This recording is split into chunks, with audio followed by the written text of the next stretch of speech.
వాక్యమును ధ్యానం చేసుకుందాము. ఈ పరిశుద్ధ ప్రశస్త సమయములో క్రీస్తు నాయకుని యొక్క ఆత్మ నడిపింపులో ఈ తరుణము ఈ పర్యాంతము పరిశుద్ధముగా జరిగించిన దేవదేవుని బట్టి ఏకీభవించిన మీ అందరకును ప్రభు నామమున మరణాత మరణాత. ప్రతి మాటలు పరిశుద్ధ పలుకులను దేవుని వాక్యము ద్వారా ఈ దినమున ధ్యానం చేసుకుందాము. పరిశుద్ధ లేఖన భాగములో నుండి జ్ఞాని అయిన సొలొమోను మహాభక్తుడు వ్రాసిన సామెతల గ్రంథము 7వ అధ్యాయము 5వ వచనము నుండి చదువుకుందాము. అమ్మా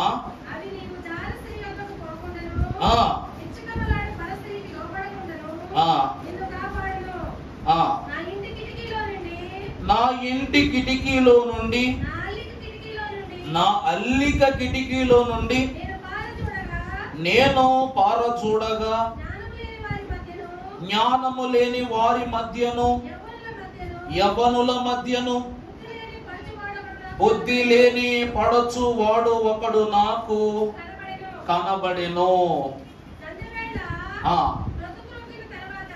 బ్రతుకు తరువాత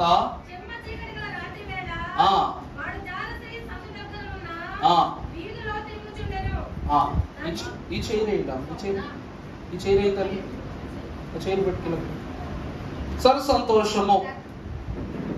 దేవుని యొక్క మహా ఘనమైన పరిశుద్ధ కృప ఆశీర్వాదములను బట్టి త్రిత్వ దేవుని యొక్క వాక్యములో మీకు గతములో నేను కొన్ని వర్తమానాలను బోధిస్తూ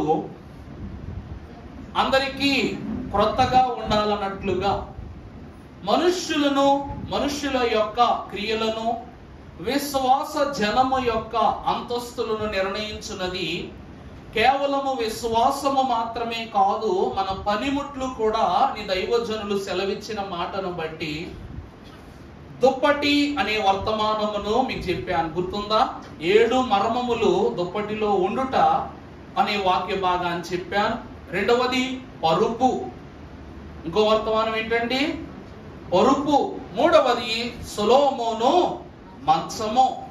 ఇలా ఈ 3 ప్రధానమైన అంశములు గతములో చాలా కాల క్రితం సుమారు సంవత్సరం పైనే అయిపోయింది వర్తమానాలు విని. ఈ 3 వర్తమానములలో పరుపు అనగా యెహోవా దేవుని యొక్క ఒడి, లేక యేసు క్రీస్తు ప్రభువారు అంటున్నారు, భారము మోయించిన సమస్త జనులారా నా యొద్దకు రండి, నేను మీకు విశ్రాంతినిస్తాను. తల్లి ఒడిలోనే బిడ్డ విశ్రాంతి పొందునట్లు అంతకు మిక్కిలి ఘనమైన విశ్రాంతిని ఇచ్చుదని ప్రభువు తన ఒడిని పరుపుగా మార్చి విశ్వాసులను ఆహ్వానించారు. సొలొమోను మహాభక్తుడట తన మంచము మీద పండుకొని ఉండి ఆకాశమునందున్న దేవునిని కలవరిస్తూ దేవుడు అగుపరచిన జ్ఞాన సంపత్తిని కలలో పొందుకున్నాడట. మూడవదిగా చూస్తే దుప్పటి అనగా తన తండ్రి అయిన సౌలు కన్నా, తన అధికారము కన్నా మిన్నైన ఇశ్రాయేలు రాజ్యమును పరిపాలన చేయుటకు సమర్థుడు దావీదేనని సెలవిస్తూ సౌలు కుమారుడైనటువంటి యోనాతాను ఒక దుప్పటిని బహూకరణ చేశాడు. మీకు అర్థమయ్యేలా చెప్పాలంటే శాలువా అనుకోండి, అర్థమైందా అండి? శాలువాల్లో పలు రకాలు ఉంటాయి. చలికి మీద కప్పుకునే శాలువా, రెండవది అధికారాన్ని గౌరవాన్ని ఇచ్చే శాలువా. ఆనాటి పరమ భక్తులు అనగా యూదా ప్రజలైనటువంటి వారు వస్త్రము మీద వస్త్రాలు వేసుకుని వచ్చేవారు. యేసు క్రీస్తు ప్రభువారి యొక్క చెంగు ముట్టుకొని స్వస్థత పొందుకున్నాడు. అలాగునే సౌలు చేసిన పాపము, రహస్య పాపము యోనాతాన్ క్షమించాలి. సౌలు చేసిన పాపము ఎప్పుడైతే సమూయేలు యొక్క వస్త్రం ముట్టుకున్నాడో, ఆ మీద వేసిన వస్త్రం ముట్టుకున్నాడో చినిగిపోవటంతో నీ పాప దోషక్రియలు ఈ వస్త్రమే సాక్ష్యమని మహాభక్తుడు సమూయేలు చెప్పాడు. ఎలాగున కొన్ని పనిముట్లు మనుష్యుని యొక్క నడవడికను నిర్ణయిస్తాయి. దైవజనులు అన్నారు, మనము చేసే పని మన యొక్క పరమార్థాన్ని తెలియజేస్తుందట. మన పనులు ఏం చేస్తాయంటండి? పరమార్థాన్ని తెలియజేస్తాయంట. వచ్చేటువంటి ఫలితము ఘనతనిస్తుందట. దాని ద్వారా కలిగేటువంటి మేలు సాక్ష్యాన్ని ఇస్తుందట. అర్థమైందా అండి? మనిషి జీవితము ఘనపరచబడాలంటే దేవుడిచ్చిన పనిలో పరిపూర్ణత పొందుకోవాలి, అంతే కదా. నీవు నాకు అప్పగించే పనిని నేను పూర్తి చేశాను, అంతే కదా. వాక్యంలో మానవుడికి అప్పగించిన పని పూర్తి చేయటమే దేవుని యందు మనకు కలిగిన గొప్ప పరమార్థమైన సంగతి. రెండవది, దేవుడు మనకిచ్చిన పనిలో తెచ్చి పెట్టేటువంటి ఫలితమే మన గౌరవం, అంతే కదండి. ఒక తండ్రి ఉపమానంలో చూస్తాం, బిడ్డలందరికీ డబ్బులు ఇచ్చాడు. వాళ్ళను నేను వచ్చేలోపు వీటిని ఎలా చేస్తారో చేయండి అంటే, ఒకరు 5 నాణ్యాలు 10 నాణ్యాలు చేశాడు, ఒకడు 5 నాణ్యాలకు ఇంకొక 5 నాణ్యాలు సంపాదించాడు. మరి చివరోడు 5 నాణ్యాల దగ్గరే దాచిపెట్టుకున్నాడంట. మరి ఏ విలువ వచ్చింది అతనికి? అలాగున చివరిగా ద్వారా వచ్చిన ఫలితమును బట్టి మనకు కీర్తి. అలాగుననే ఈ దినమున కూడా దైవ జనుడు పరిశుద్ధుడు అయ్యున్న దేవదేవుడు మా తలంపునకు అందించినటువంటి ఒక వాక్య వర్తమానము మర్మమైన కిటికీ. చెప్పాలి, ఏమిటండి? మర్మమైన కిటికీ. దేవుని యందు ప్రియమిత్రులారా, వాక్యము చూద్దాం. పరిశుద్ధ గ్రంథం 7వ అధ్యాయం సామెతల గ్రంథం 6వ వచనం చదువుదాం. నా ఇంటి కిటికీలో నుండి, నా అల్లిక కిటికీలో నుండి నేను పారజూడగా, జ్ఞానము లేని వారి మధ్యలో, యవనుల మధ్యను బుద్ధి లేని పడుచు వాడు ఒకడు నాకు కనబడెను. చాలా సంతోషం అండి. వాక్యములో మీరు చూస్తే 2 కిటికీలు కనబడుతున్నాయి. ఒకటి నా ఇంటి కిటికీ, రెండవది నా అల్లిక కిటికీ. ఎన్ని కిటికీలు అండి అక్కడ? ఒకటి ఇంటి కిటికీ, రెండవది ఇంటి కిటికీ అంటే ఏంటి, అల్లిక కిటికీ అంటే ఏంటి చెప్పాలి మీరు. ఇంటి కిటికీ అంటే అందరూ చెప్తారు, మన గృహాలకు ఉంటాయి. రెండవది అల్లిక కిటికీ అంట. రెండవది ఏమిటండి? అల్లిక కిటికీ అట. దైవజనులు పరమ భక్తులు సెలవిచ్చిన ఒక ఘనమైన వాక్యం ఏమిటంటే, మనిషి దేహాన్ని బట్టే ఇల్లు కట్టాడంట దేవుడు. అర్థమైందా అండి మీకు అది చెప్పింది? మనిషి దేహాన్ని బట్టే ఏం కట్టాడంట దేవుడు? మనిషిని వాస్తు ప్రకారం కట్టాడంట. కట్టాడా లేదా? అలా చూతారేంటమ్మా? దేవుడు మనిషిని వాస్తు ప్రకారం కట్టాడా లేదా? ఈ వాస్తులు, శాస్త్రములు ఇవన్నీ కూడా బైబిల్లో ఉన్నాయి. ఉదాహరణకు సొలొమోను మహాభక్తునికి ఆలయ నిర్మాణము జరిగించమని చెప్పినప్పుడు, సొలొమోను ఆలయము యొక్క ధూపములు, ధూప వేదికలు, ఉపకరణములు ఈ పక్క నుంచు, గంగాళము ఆ ప్రక్క నుంచు, రొట్టెల బల్ల ఈ ప్రక్క నుంచు, కిటికీలు ఎంత ఎత్తు నుంచు, గడప ఎంత ఎత్తు చేయించని దేవుడు చెప్పాడా లేదా? నోవాహు మహాభక్తుడు చేసిన ఓడ కూడా దేవుడు చెప్పిన దాని ప్రకారమే చేశాడు. అంటే దేవుడే వాస్తు ఉపదేశకుడై ఉన్నాడు. ఇక్కడ వాక్యములో మనము చూస్తే దేవుడు మానవుణ్ణి కూడా వాస్తు ప్రకారమే చేశాడంట. ఏవి ఎక్కడ ఉండాలో అక్కడే ఉండాలి, అంతే కదండి. దేవుని యొక్క కృపను బట్టి, కూర్చోండి తండ్రి, దేవుని కృపను బట్టి పరిశుద్ధ వాక్యములో మన గృహమును ఒక్కసారి జాగ్రత్తగా చూసుకోండి. మీరే మీ ఇంటి గృహాలకు వెళ్ళినప్పుడు రోడ్డు మీద నిలబడి మీ ఇంటిని ఇలా చూసుకుంటే ఒక గడప కనబడద్దు, అంటే గుమ్మం, మెయిన్ గుమ్మం కనబడుతుంది. కనబడద్దా లేదా? ఆ గుమ్మము దానికి 2 కిటికీలు ఉంటాయి, పక్కన ఇటు పక్క ఇటు పక్క 2 కిటికీలు ఉంటాయి కదా. గుమ్మములోనికి వెళ్ళటానికి మెట్లు ఉంటాయి. ఉంటాయా ఉండవా? ఎదురు గుమ్మలోకి వెళ్ళటానికి. ఇప్పుడు ఒకసారి దేహముతో కలిపి చూసుకుందాం. 2 కిటికీలు. ఏమండి, ఎన్ని కిటికీలు? 2 కిటికీలు. ఇదిగో ఇదంతా ఏమైనది? గుమ్మమే. ఈ నోటి ద్వారా ఎన్ని లోపలికి వెళ్ళిపోతాయి? అన్ని లోపలికి వెళ్ళిపోతాయి. ఈ ముక్కు ద్వారా ప్రాణవాయువు లోపలికి వెళ్తుంది. ఇక్కడికి దేవుని యొక్క సంగతులు ఏమవుతున్నాయంట? లోపలికి వెళ్తున్నాయి లేవా? జ్ఞానాధారము నేనే అన్నాడు ప్రభు. కాబట్టి ఈ వాస్తు ప్రకారము ఈ 2 కిటికీలకు ఈ నుదురు భాగం ఏమై ఉన్నది చెప్పండి? ద్వారము అయి ఉన్నదన్నమాట. ఇప్పుడు చూస్తే నా ఇంటి కిటికీకి నా అల్లిక కిటికీలో నుండి, చదువమ్మా, నేను పారజూడగా జ్ఞానము లేని వారి మధ్యను, యవనుల మధ్యను బుద్ధి లేని పడచు వాడు ఒకడు నాకు. ఇప్పుడు ఈ 2 కిటికీలలో నుండి నేను చూచినప్పుడు బుద్ధి లేని వాడు, పారజ్ఞానమును విహితుడు అయినటువంటి వాడు నాకు కనబడ్డాడు. దేవుని ప్రియబిడ్డలారా, ఇంట్లో తలుపు అనేటువంటిది ఎక్కువ వాడతామా, కిటికీలు ఎక్కువ వాడతామా? మీరు చెప్పండి. తలుపులు ఎక్కువ ఉపయోగిస్తారా, కిటికీలు ఎక్కువ ఉపయోగిస్తారా? నిజంగానంటారా? తలుపులు ఎందుకు వాడతాను చెప్పండి. ఏమండి? లోపలికి రావటానికి, బయటికి వెళ్ళటానికి, అంతే కదా. మరి కిటికీలు దేనికి వాడతాం? కిటికీలు దేనికి వాడతాం? ఒక్క గాలి కోసం వాడతావా? అబ్బే, పక్క వీధిలో సౌండ్ వినిపిస్తే డోర్ తీయం, కిటికీ తీస్తావా లేదా? పక్క ఇంట్లో తగు జరిగిందంటే కిటికీ తీస్తాం, డోర్ తీసి చూస్తావా గొడవలు జరుగుతుంటే? మనిషి కట నోరు, ముక్కు, నుదురు అందున్న జ్ఞాన చక్రము, ఈ 3 వాటి పనివాడి చేసుకుంటాయి. కానీ కళ్ళు మాత్రము ఎప్పుడు ఎప్పుడు ఎప్పుడు మంచివి, చెడ్డవి, కానివి, లేనివి, ఉన్నవి, ఉండలేనివి అన్నిటిని ఏం చేస్తుందట? నీ అల్లిక కిటికీలు ఏం చేస్తాయి చెప్పండి? ఎప్పుడు చూస్తూనే ఉంటాయి అన్నమాట. దేవుని యందు ప్రియబిడ్డలారా, ఇలాంటి కిటికీ మర్మమైనది అన్నారు పరమ భక్తులు. ఈ కిటికీల ద్వారా, అనగా ఈ కండ్లు అనే మర్మమైన కిటికీ ద్వారా మహిమను చూడవచ్చును, అలాగునని దేనిని చూడవచ్చును? మరణమును చూడవచ్చును. ఏ వైపు వెళతావో నువ్వే నిర్ణయించుకున్నదే ఇది నా వాక్య వర్తమానం.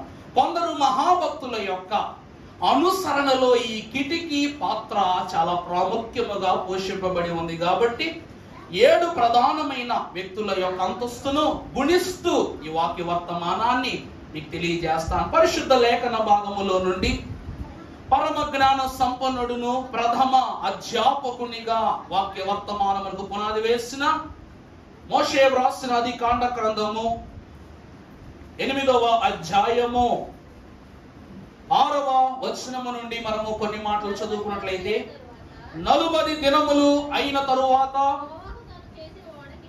నోవాహు తాను చేసిన ఓడ యొక్క కిటికీని తీసి ఒక కాకిని వెలుపలికి పోనిచ్చెను.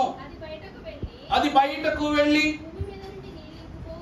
భూమి మీద నుండి నీళ్ళన్నీ ఇంకుకుపోవు వరకు నుండి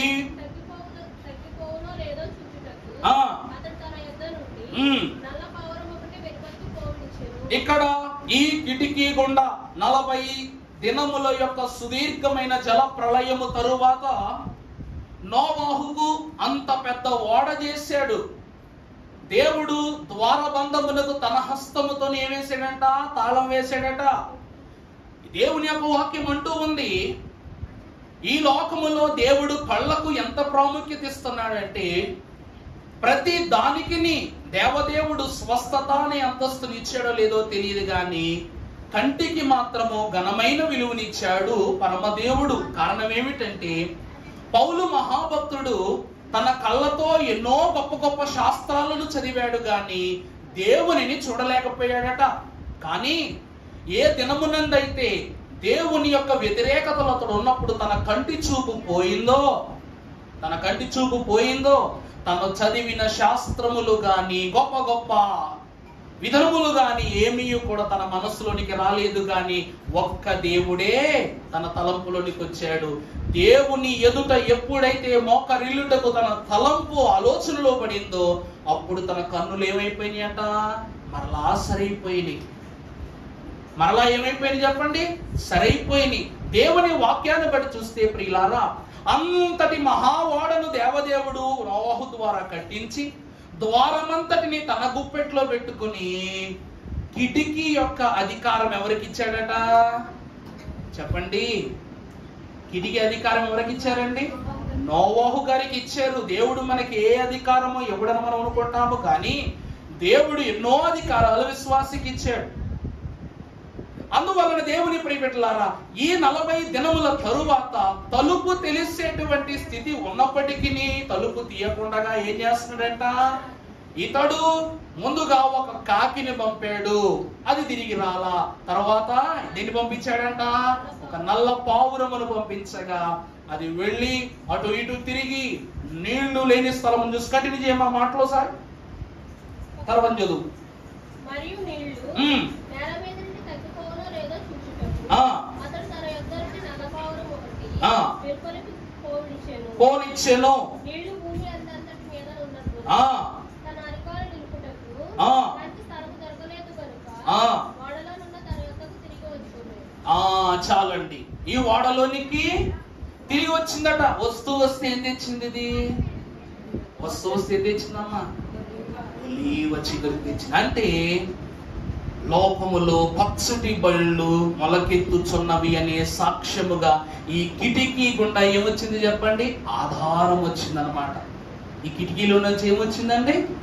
ఆధారం వచ్చింది. దైవజనుడు దేవదాసయ్య గారు అన్నారు, దేహమునకు కన్నే ఏమై ఉన్నది చెప్పండి?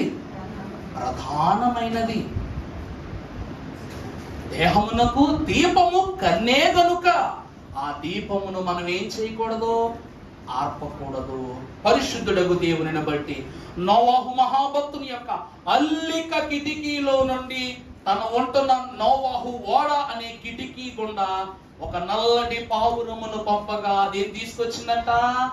ఆధారమైన ఒలీవ చిగురును ఆ కిటికీ గుండా తీసుకుని వచ్చి అందించిందట.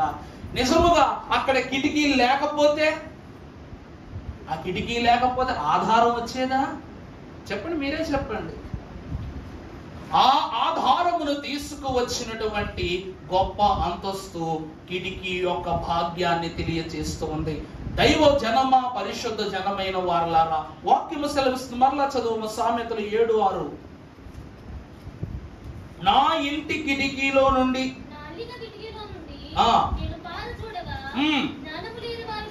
జ్ఞానము లేని వారు మధ్యను. చూడండి, ఈ కిటికీ గుండా చూడుటను బట్టి నీకేమి తెలుస్తుంది అంట? ఓ మాట చెప్పండి అమ్మా. తలుపు ధారాళంగా తెరిచి ఎదుటి వాళ్ళ గురించి మనం ఏమైనా మాట్లాడుకోగలమా? మీరు చెప్పండి.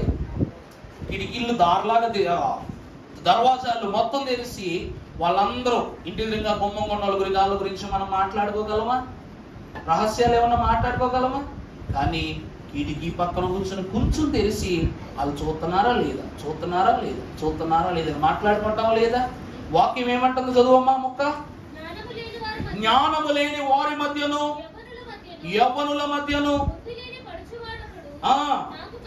నాకు కనబడెను. అంటే ఈ కిటికీ గుండా మనము వీక్షించినప్పుడు జ్ఞానము లేని వారి మధ్యను, రెండవది యవ్వనుల మధ్యను బుద్ధి లేని ఒకడు నాకు కనబడెను. దేవుని యందు ప్రియబిడ్డలారా, ఈ అంతస్తును మనము చూసినట్లయితే జ్ఞానము లేని వారి మధ్య బుద్ధి, యవ్వనుల మధ్య బుద్ధి లేని ఒకడు కనిబడనగా నోవాహు పంపినటువంటి మొదటి కాకి ఏమై ఉన్నది? బుద్ధి లేనిదా కాదా అమ్మా? బుద్ధి లేనిదా కాదా? అది బుద్ధి లేనిది. రెండవదిగా పంపినటువంటి ఈ నల్ల పావురము బుద్ధి గలదై దేవుని యొక్క ఆధారమును పుచ్చుకుని కిటికీ గుండా లోపలికి వచ్చేసింది. ఇది కేవలము చిన్న విషయము మాత్రమే కాదు. మొదటిది ఆధారం ఇచ్చినటువంటి కిటికీ. రెండవ చూద్దాం, కంటిన్యూ అవుదాం. దానియేలు గ్రంథము 6వ అధ్యాయము 10వ వచనం మనం ఒకసారి చూసినట్లయితే, దానియేలు గ్రంథం 6వ అధ్యాయం 10వ వచనం. ఇంటి శాసనమును సంతకము చేయబడినని అతను తన ఇంటికి వెళ్ళి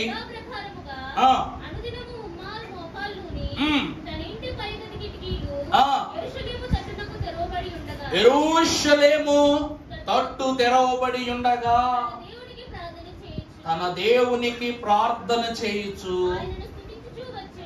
చాలు. రెండవది మరణ శాసనమును లెక్కింపనటువంటి కిటికీ. రెండవది ఏంటండి? ఇప్పుడు తూర్పున పోళ్ళంత బరువు పెట్టామనుకోండి, మనకి ఏం కలుగుద్ది అంటారు పెద్దోళ్ళు? ఈశాన్యం బరువు అంటే ఏంటంట? పనులు జరగవు, ఆరోగ్యాలు బాగోవు, కుటుంబ పోషణ ఉండదు, ఆధారం ఉండదు, ఏమీ ఉండదు. ఈ భక్తుడైన దానియేలు కూడా తన ఇంటి వాస్తును ఏ రీతిగా కట్టించుకున్నట్టు తన కిటికీలు తెరిస్తే తనకేం కనబడుద్దంట? యెరూషలేము మహాపట్టణమే అతనికి స్వయముగా దర్శనమిచ్చినంత స్వాస్థ్యమైన స్థలముగా అతని కిటికీలను బార్లాగా ఏం చేసేవాడంట? 3 పూటల తలుపులు మూయబడెను, కిటికీలు తెరవబడెను, కన్నులు మూయబడెను, ఆత్మీయత తెరవబడెను. ప్రార్థనా క్రమము 3 పూటలు ఏమవుతుందట? జరుగుతూనే ఉంది. ఏముందట? ప్రార్థన అంతస్తు ఏమవుతుంది చెప్పండి? జరుగుతూనే ఉంది. దేవుని యందు ప్రియబిడ్డలారా, 2వ అంతస్తు ప్రార్థించిన కిటికీ, లేకపోతే ప్రార్థనా కిటికీ. దేవుని యందు ప్రియబిడ్డలారా, ఇంట్లోకి గాలి దుమ్ము వస్తుంది అనుకోండి, తలుపులు వేసేస్తాం. కానీ చల్లగాలి కావాలంటే ఖచ్చితంగా కిటికీలే తీస్తాం. శోధన తన గుమ్మములో నుండి వస్తుందని తెలిసి గుమ్మాలను మూసివేశాడు. కానీ దీవెన తనలోనికి, తన గృహములోనికి రావటానికి గాను తన యొక్క గృహము యొక్క కిటికీలని తెరిచిపెట్టుకున్నాడు దానియేలు. అందుకే నిందలేని వాడయ్యాడు దానియేలు మహాభక్తుడు. తను ప్రార్థన చేసిన విషయము దేవునికి తెలియాలి, దేవుని జనమునకు తెలియాలి, లోకమంతటికి తెలియపరచాలి. కనుక తను ప్రార్థిస్తున్నాడన్న సాక్ష్యానికి గుర్తుగా దేవుడు ఆ యొక్క కిటికీలను ఆధారముగా ఉంచాడు. 2వది ప్రార్థనా కిటికీ.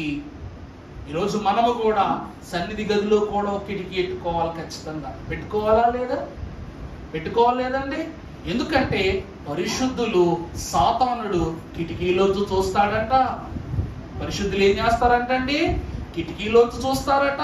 సాతానుడు కిటికీలో చూస్తాడట. కిటికీలో ఉన్న కిటుకులన్నీ నేర్చుకున్నట్లయితే మనము దేవుని మట్టుకు పరిశుద్ధులు అయిపోతాం. ఇది ప్రార్థన అందించినటువంటి కిటికీ. మూడవ చూద్దాం. యోషువ గ్రంథము మీకు బాగా తెలిసిందే, 2వ అధ్యాయము 14వ వచనం చదువుకుందాం.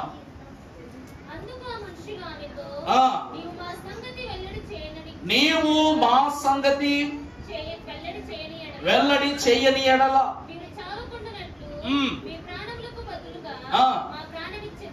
మా ప్రాణములకు బదులుగా మా ప్రాణం ఇస్తాం. నీ ప్రాణానికి బదులుగా మేము ఇస్తామా? ఇక్కడ రాహాబు అని చెప్పబడుతున్న ఒక వేశ్య, ఈనాటికే మేము వేశ్యగానే పిలువబడుతుంది, కానీ ఆమెకు గొప్ప ప్రవక్తకు సతీమణి అట్లాగే పిలుచుకోవాలి మనం.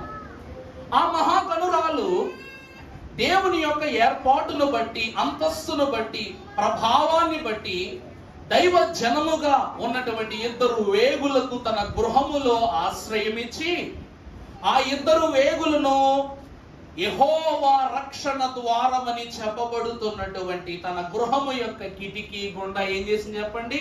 ఒక ఎర్రటి దారాన్ని విడిచిపెట్టి, చెప్పాలి, ఎర్రటి దారాన్ని విడిచిపెట్టి దాని గుండా వారిని వారి స్థలాలకు పంపించి ఒక కోరిక కోరుకుందన్నమాట. నా కుటుంబమును యెహోవా రక్షించునట్లు, ఈ పట్టణమంతయు నాశనమగు సమయమున నా కుటుంబము రక్షింపబడినట్లు యెహోవాకు మీరేం చేయండి? మొరపెట్టి విజ్ఞాపన చేసి నా కుటుంబానికి రక్షణ ఇవ్వండి అని అడిగింది ఆ మహాతల్లి. దానికి గాను ఈ వేగులు అన్నారట, ఆ పరిస్థితి వస్తే నీ ప్రాణములకు మితిగా మా ప్రాణములను మేము అడ్డు వేస్తామని మీరు మాటిచ్చారు ప్రార్థనా యోధులిద్దరు. దేవుని యందు ప్రియబిడ్డలారా, పరిశుద్ధులైనటువంటి వారలారా, రాహాబు ఆ కిటికీ ద్వారా దేవుని వారిని ఎప్పుడైతే తప్పించిందో అప్పుడు ఆ కిటికీ రక్షణ కిటికీగా మారిపోయింది. ఆ కిటికీ ఎలా మారిపోయిందండి? రక్షణ కిటికీగా మారిపోయింది. ఎంత మారిపోయిందంటే యెరికో పట్టణములో ప్రతి అణువు నశించిపోతుంది, కానీ రాహాబు యొక్క గృహమును మాత్రం ఆ తాకుడు చేరటం లేదు. ఎప్పటి వరకు? ఈ కుటుంబము కూడా తప్పింపబడు వరకు ఆ గృహము యొక్క పై పెచ్చు కూడా కనీసం కదలటం లేదట. దేవుడు ఎంత రక్షిస్తున్నాడో చూడండి. మరి ఈరోజు ఆ కిటికీయే లేకపోతే దేవుని వేగులు తప్పించుకునేవారా? ఆ కిటికీయే లేకపోతే ఇదిగో రాహాబు ఆగ్రహములో ఉందని యెహోషువ గుర్తించగలిగేవాడా? ఆ కిటికీయే లేకపోతే తన కుటుంబము ఆ దారి గుండా వచ్చేవారా? దేవుని ప్రియబిడ్డలా చెప్పాను కదా, పరిశుద్ధులు చూస్తారు. ఎక్కడి నుండి? కిటికీలో నుండి చూస్తారు. దొంగవాడు కిటికీలోంచే చూసుకుంటూ వస్తాడు కానీ డోరు దగ్గరికి వచ్చేసి సరాసరి బదులు కొట్టడానికి చూస్తాడా? ఈ ఇంట్లో ఎవరైనా ఉన్నారా లేదా, విలువైన వస్తువులు ఉన్నవా లేదా అని దొంగ ఏ రీతిగా చూస్తాడో దేవుని వాక్యము సెలవిచ్చినట్లు, ఇదిగో నేను దొంగవలె వచ్చున్నాను.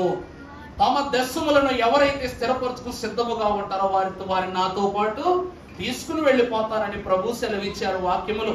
పరిశుద్ధ జనమైన వారలారా, భక్తుడు అంటున్నాడు, రాహాబును రక్షించినది రక్షించిన కిటికీ. ఈరోజు కిటికీలకు వాటికి ప్రాణం ఉండకపోవచ్చు, కానీ అయ్యగారు ఏమన్నారు తెలుసా?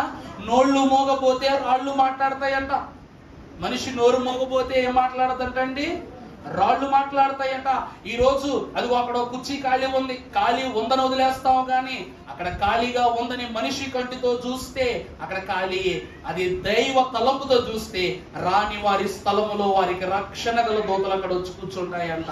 ఎందుకంటే నువ్వు ఆరాధనను మానివేసిన నీ ఆత్మీయ తలంపులు మాత్రం ఆరాధనను వేరుపరచకుండా వచ్చే స్థలంలో కూర్చుంటాయి. ఎందుకంటే దేవునికి సాక్ష్యం ఇవ్వాలిగా, ఇవ్వాలా వద్దా? నువ్వేం చేస్తున్నావో, ఎలా ఉంటున్నావో, ఎలా నడుస్తున్నావో అన్నీ దేవునికి ఎరికే. అట్లా ఇందాక రాసుకున్నారు, ఏమన్నారు అయ్యగారు? మన మనస్సులో ఏ పాపములు, అన్ని పాపములు దేవునికి ఎరికే, పని కట్టుకుని వాటిని ఏం చేయాలి? మానవలను మరువకమి అన్నారు. కాబట్టి రాహాబు ఆదినమున పనిగట్టుకునో పని చేసిందంట. ఏమిటది? తన జీవితంలో ఉన్న ప్రతి పాపాన్ని ఆ యెరికో పట్టణములో తన గృహములో విడిచి దేవుని రక్షణ ద్వారమైన కిటికీ ద్వారా ఎక్కడికి వచ్చేసింది? ఇశ్రాయేలు జనుల మధ్యలోనికి వచ్చేసిన ఆ తరువాత ఒక వేశ్యను, ఒక సాలి గృహములో ఉన్నటువంటి ఆమెను దేవుడు ప్రవక్తకిచ్చి వివాహం చేశాడు. గొప్ప ఈ పరిచారకుడికి ఇచ్చి వివాహం చేశాడు. అంతంతస్తు దేవుడు ఇచ్చాడట. 4వది మనం చూసినట్లయితే 2వ సమూయేలు గ్రంథము 6వ అధ్యాయం 14వ వచనం ఒకసారి చదువుకుంటే, ఎట్లనగా 6 అడుగులు సాగగా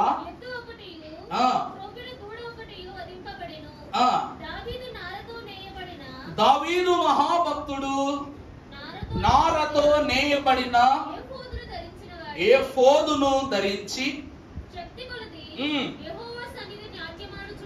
యెహోవా సన్నిధిని అతడు నాట్యమాడుచుండెను.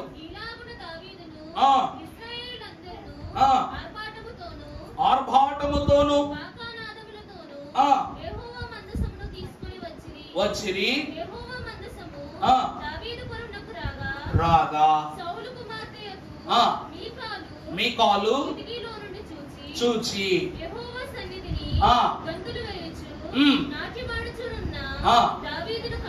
కనుగొని చాలమ్మా. సౌలు కుమార్తె అయిన మీకాలును అడ్డం పెట్టుకుని దావీదును హతం చేద్దాం అనుకున్నాడు. ఆ కాలంలో వివాహం చేసి ఎలాగైనా దావీదు అనగదొక్కాలనుకున్నాడు. ప్రభు ఆ కార్యాన్ని పటాపంచలు చేశారు, మనకు బాగా తెలుసు.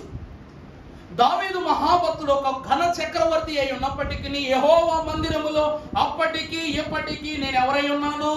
దీనుడనే అయి ఉన్నానన్నది దావీదు యొక్క తీర్మానము. అతను అలా ప్రార్థన చేసుకున్నాడటండి, ప్రభువా నా స్థితి నువ్వు ఎంత పెంచినా సరే నీ పాదముల యొద్ద నేను మణిగి ఉండాలి అన్నది దావీదు ప్రార్థనాపరుని యొక్క అంతస్తు. అందుకే నీ మందిరములో నేను చిరకాలము నివాసం చేసేదని అన్నాడు. అందుకుగాను తన యొక్క ఆభరణములను, శిరస్సు మీద ఉన్న కిరీటమును, రాజవస్త్రములను, సింహాసనమును సమస్తమును త్యజించి ఒక నార బట్ట అయిన ఎఫోదును అతడు ధరించుకుని యెహోవా మందిరములలో పురవీధులన్నిట్లో ఏం చేస్తున్నాడట? దావీదు నాట్యం చేస్తున్నాడట. ఇందాక పాడుకున్నాం, దావీదు వలె నాట్యం వేసి తండ్రిని ఏం చేయాలంట? స్తుతించాలి. ఎందుకు అంటే దేవుని ప్రియమిట్లారా, ఆయన పరిశుద్ధ రక్తముతో మన పాపములను కడిగాడు కాబట్టి స్తుతించాలి. కష్టం వచ్చినా నష్టం వచ్చినా తండ్రిని స్తుతించాలి.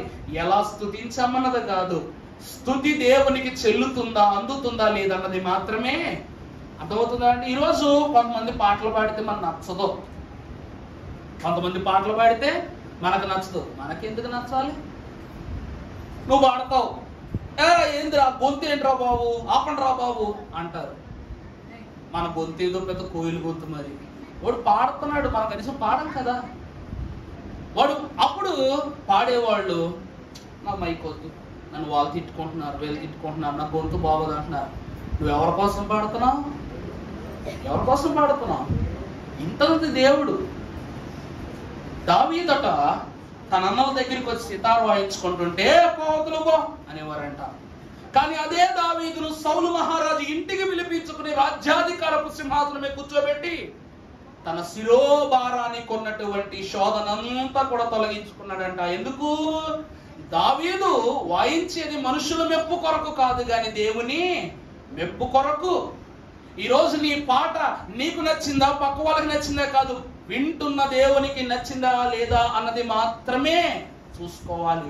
దైవ జనమైన వారులారా, ఈ మికాలు అనగా సౌలు కుమార్తెన మికాలట, ఇతడు ఒక రాజు, చక్రవర్తి, మహాసామంతులు ఎదురుగా ఒక పిచ్చి వాని వారి నారబట్టలు కట్టుకుని డాన్స్ చేస్తుంటే చిచ్చిపో ఏంటిది, ఇతను ఒక రాజా, ఇతను అధికారం అప్పగిస్తే ఇలాగే ఉంటదని తనలో తన కిటికీలో చూసి ఏం చేస్తుందంట?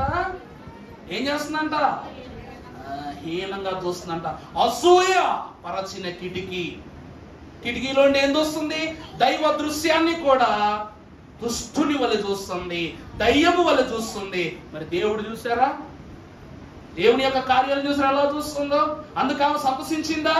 తన అన్నలైన వారు మరణము పొంది వేలాడగట్టబడ్డారు, గోడలకు వేలాడగట్టబడ్డారు. ఈమె జీవితం అంతా చిన్నాభిన్నం అయిపోయింది. కారణం ఏమిటంటే ప్రియబిడ్డలారా, దైవ దూషణ, దైవ కార్యమును దూషించే తలంపులు ఎప్పటికైనా దుర్భరములే. ఈమె దావీదు దేవునిలో ఉండటాన్ని చూడలేకపోయింది, దేవుడు ఈమెను చూడలేదు. దేవుడు ఎవరిని చూడలేదు? మికాలును చూడలేదు. అందుకే దేవుని ప్రియబిడ్డలారా, 4వది అసూయపరచిన కిటికీ. ఇక 5వది చూద్దాం. పరిశుద్ధ గ్రంథములు 2వ రాజుల గ్రంథము 13వ అధ్యాయం 14వ వచనం చదువుమా.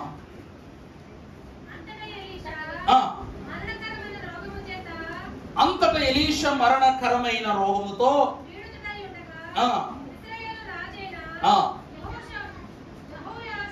యెహోయాషు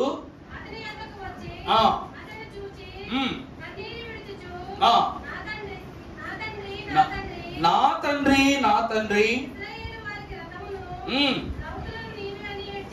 ఇశ్రాయేలునకు రథమును రౌతువు నీవే అని ఏడ్చెను.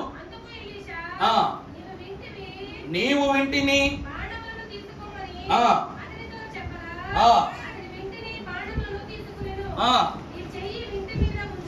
ఉంచుమని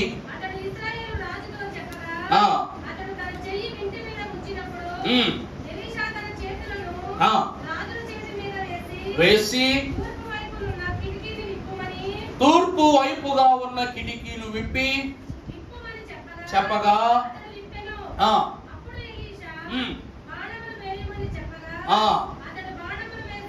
చాలమ్మా.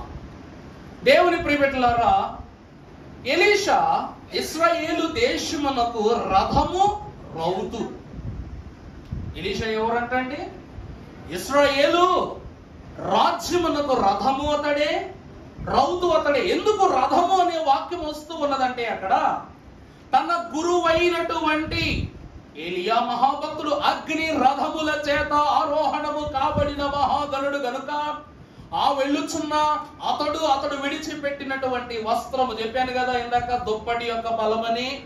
ఏలియా వెళ్ళిపోతూ కూడా నాకు 2 పాళ్ళ ఆత్మ కావాలని తన యొక్క గురువుని ఎలీషా అడగగానే తను వెళుతూ తన దుప్పటిని, తన అనుభవము అంతస్తును కలిగిన దుప్పటిని ఏలియాకు విడిచిపెట్టేసాడు. ఎలీషాకు విడిచిపెట్టేస్తే ఆ దుప్పటిని చేత పట్టుకుని యోర్దాను నదిని ఒక దెబ్బ కొట్టగానే యోర్దాను 2 పాయలుగా చీలిపోయింది. అంతటి మహాగణుడు, అంత వేగవంతమైన అగ్ని రథములతో కొనిపోబడిన అతడు విడిచిన దుప్పటి అంతే వేగముగా ఎలీషా యొద్దకు రాగా ఆ మహిమంతయు ఎలీషాలో చూసిన వారు ఇశ్రాయేలు దేశమునకు అతడి సారథి అనియు రౌతనియు ఏం చేశారంట? నామకరణం చేసుకున్నారంట, బిరుదులతో పిలుచుకున్నారంట. రాజు ఎవరిని నమ్మినా నమ్మకున్న ఎలీషా మాట దాటి మాత్రం ముందుకు వెళ్ళాల. ఇప్పుడు ఎలీషాకు మరణించే దినాలు దగ్గర పడ్డాయి. మంచం మీద ఉన్నాడు ఈయన, చెప్పాను కదా, మంచం మీద ఉన్నా కూడా మహిమే కనబడద్దని. సొలొమోనుకు జ్ఞానాన్ని దేవుడు మంచం మీద ఇచ్చాడు. ఎలీషా మహాభక్తుడు మంచం మీద ఉండే యెహోవా రక్షణ బాణాన్ని కిటికీ ద్వారా వేయించి, నువ్వు వేసిన బాణం వెళ్ళి ఎక్కడ గుచ్చుకుంటుందో అక్కడి వరకు దేవదేవుని యొక్క కాపుదల నీకు అడ్డుగోడగా ఉండదని చెప్పాడంతే. ఆ మాట అర్థమవుతుందా అండి? దైవ దర్శన భాగ్యములను కనపరచుటకు గాను ఇతడు ఆ రాజు యొక్క వింటి మీద దేవుని యొక్క శక్తిని ఉంచి, నీవు బాణం వేయి, ఒక తాడు కట్టి బాణం వేయి అన్నాడు అంతే. ఆ బాణమును అతడు కట్టి విడిచిపెట్టగానే అది ఎంత దూరం వెళ్ళిపోయి గుచ్చుకుంటది అక్కడి వరకు. యెహోవా నీకేమిస్తాడు? ఏమిస్తాడు? రక్షణ గోడగా ఉండి కాపుదలను ఇస్తాడని ఎలీషా మహాభక్తుడు దేవుని దీవెనను రాజుకు అప్పగించి వెళ్ళిపోయాడు. ఒక కిటికీ ద్వారా రక్షణ వలయమే ఏర్పడిపోయింది. ఒక కిటికీ ద్వారా ఏమి ఏర్పడిపోయిందండి? రక్షణ వలయమే ఏర్పడిపోయింది. ఇశ్రాయేలు దేశమునకు దేవుడు అందించిన బలమైన రథము రౌతై ఉన్న ఎలీషా అందించినటువంటి సాక్ష్యము రక్షణ బాణము. ఈ కిటికీ రక్షణ అందించిన కిటికీ, లేక కాపుదలను అందించినటువంటి కిటికీ. తర్వాత మనము చూసినట్లయితే పరిశుద్ధ గ్రంథములో అదే 2వ రాజుల గ్రంథం 9వ అధ్యాయం 30వ వచనం చదవండి ఒకసారి.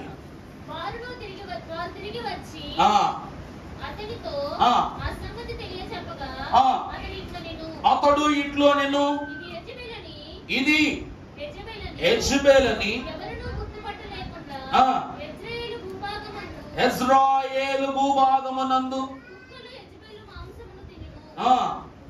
చూసారా? దేవుని యందు ప్రియబిడ్డలారా, పరిశుద్ధ గ్రంథములో చదువు కరెక్ట్ అమ్మా, ఒక నిమిషం చదువురా అండి, ఒక నిమిషం. ఇక్కడ యెజబెలు అనేటువంటి ఒక నాస్తికురాలు లేక దైవ ద్రోహి దేవుని జనాంగమును, దేవుని బిడ్డలను, దేవుని మందిరములను, దేవుని యాజకులను, కాని వారిని కనని వారిని అందరినీ తన గుప్పెట బిగించుకుని తన భర్తను సైతము పాపిగా మార్చి దుష్టత్వములోనే తన సంతాన భాగ్యాన్ని కూడా నపుంసకులుగా మార్చిన దైవ ద్రోహము కలిగిన వారు ఎవరయ్యా చెప్పండి? యెజబెలు అన్నమాట. ఈమె కాల వృత్తాంతాన్ని చూస్తే సరిగా తగిలితే చిన్న రాయి అయినా కూడా గట్టిగా తగిలి మనిషి చచ్చిపోతాడని గొప్ప సూత్రము యెజబెలు జీవితంలోనే జరిగింది. వందలాది ప్రవక్తల యొక్క మరణాలకు ఈమె కారకురాలు. దైవ మందిరమును మూతలు వేసి బయలు ప్రవక్తలైన వారిని ఏర్పరచి దైవ దూషణలు ఇశ్రాయేలు దేశమునంతటిని మార్చివేసిన భయంకరమైనటువంటి ఒక స్త్రీ ఈ యెజబెలు. కానీ ఈమె ఇన్ని దోషాలు చేసినా దేవుడు విడిచిపెట్టాడు. కానీ ఒక్క సామాన్యుడైనటువంటి వాని యొద్దకు వెళ్ళినందుకు గాను ఈమె జీవితము శాపగ్రాహ్యమైన జీవితముగా మారిపోయింది. ఆ వ్యక్తి ఎవరు అనగా భక్తుడైన నాబోతు. ఎవరండి? నాబోతు. ఈ నాబోతు అనేటువంటి వ్యక్తికి తన తండ్రులైన వారి దగ్గర నుండి ఒక ద్రాక్ష తోట వస్తూ ఉందట. ఈ ద్రాక్ష తోటను అతడు సేద్యం చేసుకుంటూ అన్ని వేళలా తన జీవితాన్ని లోకానికి పాపానికి దూరంగా తను బతుకుతున్నాడంట. కానీ ఇక్కడ ఇబ్బంది ఏమిటంటే ఈ నాబోతు ద్రాక్ష తోట స్వయంగా యెజబెలు యొక్క కోటకు పక్కన ఉందన్నమాట. దానినే గాని కైవసం చేసుకుంటే ఏమవుతుంది చెప్పండి? అదంతా మంచి ఉద్యానవనంగా మారుతుందని తెలిసి రాజు వచ్చి అడుగుతాడు నాబోతును. స్వయంగా రాజు ఏమని అడుగుతాడు? నాకు నీ ద్రాక్ష తోట కావాలి, నీకెంత ధనం కావాలో అంత ధనం ఇస్తానని చెప్పేసి అంటే నాబోతు నేను అమ్మను అంటాడు. ఈరోజు చంద్రబాబు నాయుడు గారు వచ్చి అమ్మ ఒక గ్లాస్ మంచి నీళ్ళు అమ్మ అని అన్నప్పుడు మనం ఏం చేస్తాం? టక టక టక టకమని అక్కడికి వెళ్ళిన ఇక్కడికి వెళ్ళిన ఏ నీళ్ళు ఇవ్వాలా? ఆ టైము మన పిల్లలు తాగడానికి నీళ్లు ఉంటాయో లేదో తెలియదు, కానీ బిస్లరీ వాటర్ ఇవ్వాలా, కిన్లే వాటర్ ఇవ్వాలా, హిమాలయ వాటర్ ఇవ్వాలా, కంగారు పడిపోతాం. అంతే కదండి. ఒక రాజు వచ్చి ఒక సామాన్యుడైనటువంటి వ్యక్తిని నీకెంత ధనం కావాలో అంత ఇస్తా, నాకు నీ ద్రాక్ష తోట ఇవ్వంటే అప్పుడు ఇక్కడ అన్నమాట ఏమిటి? నేను నీకైతే అస్సలు ఇవ్వనని మొఖం మీద చెప్పగానే రాజు నిరాశపరుడై వచ్చి రాజ్యానికి వచ్చి కూర్చున్నాడు. వెంటనే భార్య వచ్చి యెజబెల్ వచ్చింది అంటుంది, రండి భోంచేద్దురు అంటే, నాకు ఆకలి లేదు, నువ్వు భోంచేసి. ఏమైంది అని చెప్తే చెప్పట్లా. మీకేమైందో చెప్పండి, నేను మీ సమస్య తీరుస్తానంటే భోజనం వడ్డించే గ్యాప్లో సమస్య చెప్పాడు. భోజనం పూర్తయ్యే గ్యాప్లో పరిష్కారం చేసేసింది. అంటే ఎంత ఘోరమైన పథకం వేసిందంటే, ఒక సామాన్యుని మీద నిందేసి, ఒక సామాన్యుని మీద భయంకరమైనటువంటి పక్షపాతం చూపించేసి ఏం చేసిందంట, రాళ్లతో కొట్టి అతని దేహం అంతయో రక్తతుల్యమైపోయినప్పుడు ఆ యొక్క దేహం అంతా ఏమైపోయిన రక్తతుల్యమైపోతే వాటిని కుక్కలు నాకునంత హీనముగా ఆ దేహాన్ని ఏం చేసింది చెప్పండి, రక్తమయంగా మార్చేసింది. ఎందుకు? ఒక చిన్న సామాన్యమైనటువంటి చిన్న తప్పుకు, ఇతడు తప్పేం చేయాల, మాటకుగా ఇంత ఘోరమైన చావు నా బోతికిచ్చింది. అందుకుగాను భక్తుడైన ఏలియా ఏమని శపించాడు, ఏమిటంటే, ఒక నీతి మంతుని యొక్క రక్తమును నువ్వు కుక్కలు నాకున్నట్లుగా చేశావు గనుక నీకును అంతటి ఘోరమైనటువంటి మరణము సంభవించునని ఆ రోజు శాపం ఇచ్చాడు. దేవుని ఆలయమును పాడు చేసినా కూడా ఏమనలేదు ఏలియా. దేవుని ప్రజలను బయలు ప్రవక్తలుగా మార్చినప్పుడు కూడా ఎప్పుడు మాట్లాడలేదు. కానీ ఒక సామాన్యుడు, ఒక నీతి మంతుని జోలికి వెళితే దేవుడు ఊరుకున్నాడా? ఊరుకోలా. వాక్యంలో చూద్దాం. ఇప్పుడు చదువమ్మా 9వ అధ్యాయం 30వ వచనం చదువమ్మా. అమ్మా, యాహూ యజ్రాయేలు ఊరికి వచ్చిన సంగతి యెజబెలునకు వినబడెను గనుక శిరోభూషణములు ధరించుకుని, చాలండి, తన భర్త యుద్ధానికి వెళ్ళాడు. యుద్ధానికి వెళితే ఆ యుద్ధములో అతడు హతమైపోయాడు, చనిపోయాడు. అతను చనిపోయిన తర్వాత తన భర్త రాజ్య గర్వముతో వస్తున్నాడేమన్న ఆశగా చూస్తానికి వెయిట్ చేస్తాడు. ఎవరు వస్తున్నాడంట? యెహూ యజ్రాయేలు ఊరికి వచ్చిన సంగతి ఎవరికి తెలిసిపోయింది అంటే, తన భర్త ఏమైపోయాడని, చనిపోయాడన్న విషయం తెలిసిపోయింది. అంతే, కాముగా ఏం చేస్తుందంట, కిటికీలో నుండి చూస్తుందంట, ఎక్కడికి వస్తున్నాడా అని. కంటిన్యూ చేద్దాం. యెహూ గుమ్మము ద్వారా ప్రవేశించెను.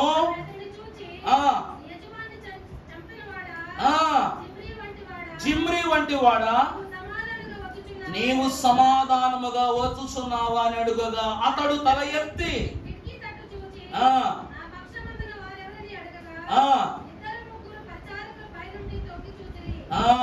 చూసారా? ఎప్పుడైతే మనం అధికారంలో ఉంటామో అందరూ మన పక్కన ఉంటారు. అధికారం పోయిన తర్వాత ఏమవుద్ది చెప్పండి? ఏమవుద్ది? రేపు నువ్వు సీఎం, ఈరోజు నేను సీఎం. నేను సీఎం అయిన రోజులు వాళ్ళు ఇటు ఉంటారు, వాడు సీఎం అయినప్పుడు ఇటు వాళ్ళు అటు వెళ్ళిపోతారు. ఈ రాజు ఏమని అడుగుతున్నాడు తెలుసా? తన రాజ్యంలోనికి వచ్చి, ఇదిగో తన భర్త చచ్చిపోయాడు, రాజ్యం నిరర్థకం అయిపోయింది, శ్మశానం అయిపోయింది, ఇప్పుడు నాదే అధికారం, నేనే రాజుని, నా వెనకాల ఎవరు ఉంటారని అనగానే ఏ యెజబెలు ఏ గృహం కిటికీలోంచి చూస్తుందో ఆ కిటికీలోనే ముగ్గురు ఏమన్నారంట, మేము నీ పక్క వచ్చేస్తామన్నారంట. అంటే తన పక్షము కొన్న వాళ్ళే తన వ్యతిరేకులు అయిపోయారు. వ్యతిరేకులు ఏం చేస్తున్నారు చూద్దాం, చదువమ్మా. దీనిని కింద పడద్రోయుడి అని పడద్రోసినందున కొంత గోడ మీదను కొంత గుర్రముల మీద చిందెను, మరియు గుర్రముల చేత అతడు వానిని త్రొక్కించెను. వెంటనే ముగ్గురు ఏం చేశారంట, నా పక్షంగా ఉన్నారు కాబట్టి తోసేండి కిటికీలో వచ్చానంట. ఒక్క తోపు మృత్యువునిచ్చిన కిటికీ. అర్థమైందండి? దేవుని ఆలయ ద్వారములు మూసింది, ఎందరో భక్తుల యొక్క గృహాలను కొల్లగొట్టింది, భక్త జనమునకు కన్నీళ్లు పెట్టింది. అంతే, దేవుడు ఎంతో భయంకరమైన చావు అంటే, నాబోతును అంత హింసించి రాళ్లతో కొట్టి రక్తం చింది కుక్కలు నాకేలా చంపితే ఈమె కూడా అదే శిక్ష అన్నమాట. కానీ తన వాళ్ళని తను ఏం చేశారంట, నాబోతుని ఎవరి చేత చంపించిందండి? తన వాళ్ళ చేతే చంపించింది. అలాగే ఈమెను కూడా దేవుడు తన వాళ్ళ చేతి కిటికీలో చొక్క తోపు దొయ్యగానే మెడ నేలకు తాకి వెన్ను విరిగిపోయి సగం రక్తం గోడ మీద, సగం రక్తం గుర్రాల మీద పడిపోయి హీనంగా చచ్చిపోయింది. మృత్యువునిచ్చిన కిటికీ.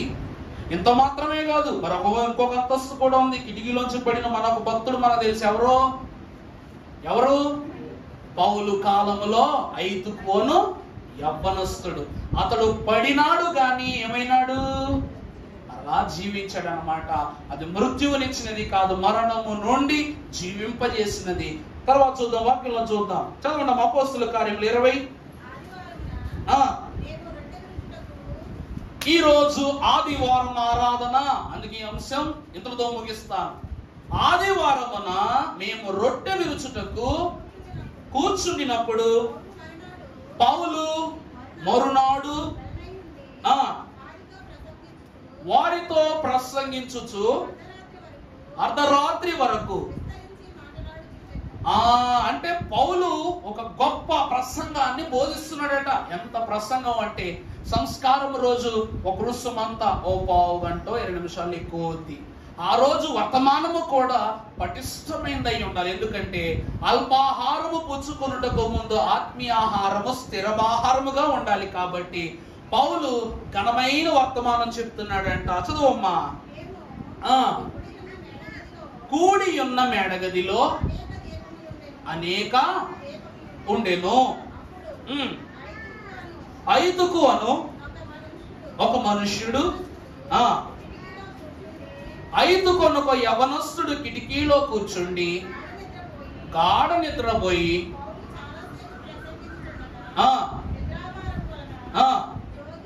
జోగి అబ్బబ్బా 3వ అంతస్తు నుండి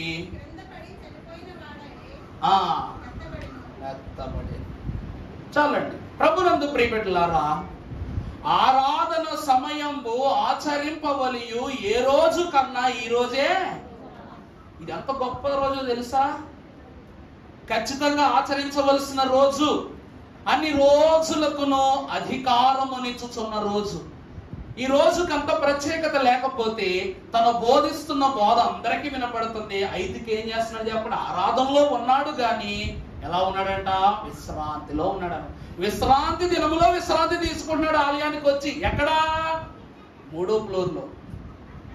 3వ ఫ్లోర్లో చల్లగాలి కోసం కిటికీ పక్కన కూర్చున్నాడు. ఏమైపోయిందంట? చల్లగాలి తగిలి తగిలి తగిలి కోనకు వచ్చి కొక్క పడిపోయి చనిపోయి అతడు ఏమయ్యాడంట? ఎత్తబడ్డాడట. ఆరాధనకు దైవజనులు ఒక పుస్తకంలో రాస్తారు. ఎందులో అనగా ఆత్మీయ స్వస్థత అనే పుస్తకంలో ఆరాధన ప్రమేయము అనే అంశం ఉంటది. ఆ అంశంలో దైవజనులు రాసిన ఒక మాట, 5కు పొరపాటున ఆ రోజు ఆదివార దినము కాకపోతే ఖచ్చితముగా పౌలు కూడా బతికించలేడంట 5కును. నా మాట అర్థమైందండి? వాక్యాన్ని బట్టి 5కును పౌలును ఆ ఇరువురు అతడు బోధించుటలో ఇతడు నిద్రించుటలో ఉన్న దినము ఆదివార దినము కాకపోతే పడి చనిపోయిన 5కును బ్రతికించుటకు పౌలు కూడా ఏం కాదంట? శక్తిమంతుడు కాదట. ఎందుకనగా విశ్రాంతి దినమును పరిశుద్ధంగా ఆచరించాలి. ఆ దినమున 5కు పడిపోయాడు, చనిపోయాడు, ఎత్తబడ్డాడు. కానీ ఎత్తబడుట నిమిత్తముగా ఉన్న పరిశుద్ధులు కూడా ఎక్కడున్నారంట? ఆరాధనలోనే ఉన్నారు. అర్థమైందండి? ఆరాధనలోనే ఉన్నారు. పరలోకము ఇప్పుడు అంతా ఖాళీగానే ఉంటదటండి. దైవజనులు చెప్పారు, భక్తులు చెప్పారు, విశ్రాంతి దినమున దేవుడే జనుల మధ్యలోనికి వచ్చేస్తాడు. అలాంటిది పరలోక సమూహం ఎందుకు ఉంటది అక్కడ? వారందరూ చేరి నిత్య గృహమైన దేవుని యొక్క ఆరాధనలలో ఏకీభవిస్తారట. అందుకు గాను 5కు పడ్డాడు గాని ఎత్తివేయబడిన తన యొక్క ఆత్మను దేవుడు మరలా పౌలు ద్వారా బ్రతికించుటకు గల కారణము ఆరాధన యొక్క ప్రమేయము వారిలో ఉంది. కాబట్టి మరలా బ్రతికాడు. లేకపోతే బ్రతుకుతాడా చెప్పండి? ఆరాధన యొక్క బలం అలాంటిది. ఆ రోజు రొట్టె విరిచే దినం అనగా సంస్కారపు దినము. దేవుని శరీరమును అందుకొనవాడు దేహమంతయు చినిగి అతను మరణిస్తే దేవుడు ఊరుకుంటాడా? ఆ దేహమే అతన్ని ఏం చేసిందంట? ప్రాణం అందించి 5కును లేవనెత్తింది. జీవం ఇచ్చిన కిటికీ పడ్డమైతే పడ్డాడు గాని పరిశుద్ధులు పట్టుకున్నారు. మరణము పొందుకోకుండా దేవుని యొక్క అంతస్తు లేవనెత్తింది. స్వస్థత కార్యం జరిగించింది. దైవజనమైన వాళ్ళ చివరికి పరలోకములో కూడా కిటికీలు ఉంటాయి. పరలోకంలో కూడా కిటికీలు ఉంటాయి. మన్నాను దేవదేవుడు పంపించింది వర్షముగానే, కానీ వర్షమనగా ఆకాశపు కిటికీల నుండి కుమ్మరింపబడుతున్న ఆనంద హర్ష కార్యము. యోహాను మహాభక్తుడు ప్రకటన గ్రంథం 4వ అధ్యాయము 1వ వచనం ముగించేసుకుందామమ్మా. ఎప్పుడైతే ఈ భూమి మీద ఈ పలు సంగతులను నేను చూచి నా క్రమములని ముగించుకుని ఆకాశము వైపు నేను తేరి చూశానో, ఈ సంగతులు జరిగిన తరువాత నేను నా యొక్క చూడండి నా అల్లిక కిటికీల నుండి పరలోకము వైపు చూడగా ఏం కనబడింది? అదిగో పరలోకమునందు ఒక తలుపు తెరవబడెను. మరియు నేను మొదటి వినిన స్వరము ఘోర ధ్వని వలె నాతో మాట్లాడగా వింటిని. ఇక్కడికి ఎక్కిరమ్ము. చూడండి అమ్మా, ఒకసారి గమనించండి. నాతో మాట్లాడిన వ్యక్తి ఇక్కడికి ఎక్కిరమ్ము అంటే దారిలోంచే రావాలి. ఇక జరగబోవు సంగతులన్నీ నేను నీకు అన్ని చూపిస్తాను, కనపరిచేదనంటే ఎక్కడి నుంచి చూపిస్తానన్నాడు దేవుడు? చెప్పండి, ఎక్కడి నుంచి చూపిస్తాడు? పరలోకపు కిటికీల నుండి భూమి మీద జరుగుతున్న ప్రతి సంగతులను దేవుడు కళ్ళకు కట్టినట్టు చూపిస్తానన్నాడు. పరలోకంలో కిటికీలు ఉంటాయా ఉండవా? నా తండ్రి ఏంటో అనేక నివాసములు గలవు. అక్కడ ఉన్నవే ఎక్కడున్నాయి, ఎక్కడున్నవే అక్కడ ఉన్నాయి. ఇక్కడ నీ ఇంటికి కిటికీ వచ్చిందంటే ఎవరో చెప్తే పెట్ల, అవి దేవుడు ఏర్పరిచినవి అంతే. అవి దేవుడు ఏర్పరిచినవి అంటే. దేవుడు అంటున్నాడు ఇక్కడికి ఎక్కిరా అని చెప్పేసి ద్వారము గుండా ఆహ్వానించిన దేవుడు అక్కడికి పిలిచి ఇక జరగబో ప్రతి సంగతిని నేను నీకు ఏం చేస్తాను? కనపరుస్తాను. 1000 ఏండ్ల విందు జరిగినప్పుడు ఆ కిటికీలు కూడా మూయబడతాయి. సంఘములకి ఇంకేం కనబడదు. కింద జరుగుతున్న ఏ శోధనను కూడా దేవుడు విశ్వాసికి కనబడనివ్వడు. ఇప్పుడు చెప్పండి, కిటికీలు మనిషికి అవసరమా కాదా? మా ఇంట్లో ఒక కిటికీ లేదండి, తలుపులే ఉంటాయి అన్నలు ఒకసారి ఎవరైనా చెయ్యొద్దండి, చూస్తాను. అన్ని ఇళ్ళకి ఏమున్నాయి? కిటికీలు. 1, 2 కూడా కాదు. పైగా నిజం చెప్పాలంటే ఇవి కిటికీలే, శబ్దం రావాలి కాబట్టి. ఇవి కిటికీలే, కనబడాలి కాబట్టి. ఇది కిటికీయే, దేనికి? కాబట్టి. అలాగే మనం కూడా ఇంటికి ముందు 2 కిటికీలు, బెడ్రూముల దగ్గర కిటికీలు, కిచెన్ దగ్గర కిటికీ, అన్నింటి దగ్గర ఏం పెట్టుకుంటాం? కిటికీలు. మన భాషలో నవరంధ్రములు అంటారు. కళ్ళు, నోరు, ముక్కు, ఇవన్నీ కూడా ఏమిటి చెప్పండి? కిటికీలే. ఇవి ఆహ్వానించినవి, మంచినైనను చెడునైనను.